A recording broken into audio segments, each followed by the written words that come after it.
Vitamin D has been shown to affect the immune system and the immune response to an infection.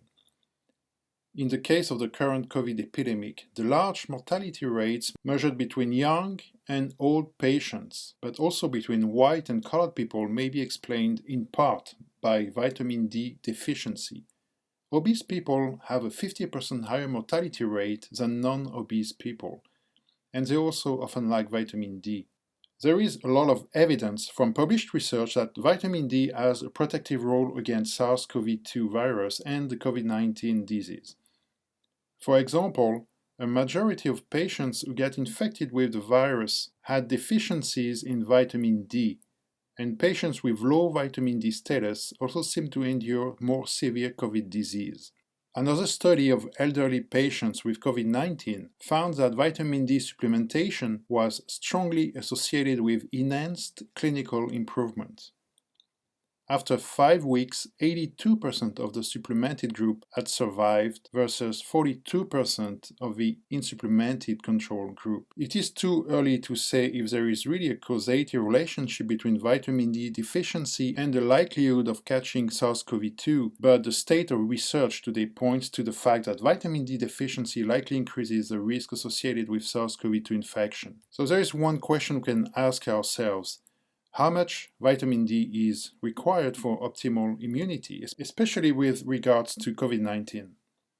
So we are going to see this in the coming lectures, but first let's get to know a little bit better what vitamin D is and how it is used by the body. Vitamin D is a special type of vitamin. It is actually an hormone which can go across membranes and into the nucleus of cells and make changes to the way the cell functions. And this includes making transcriptional change, for example, of the RNA.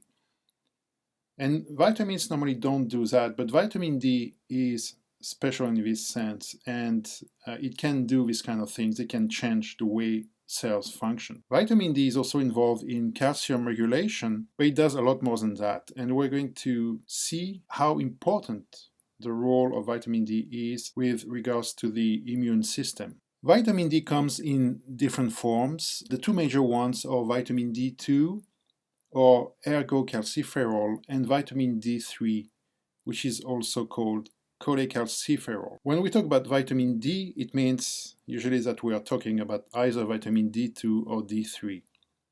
Both types of vitamins are as effective and can be used by the body in pretty much the same way, and they both have an effect on the immune system. Vitamin D can be taken in two main ways.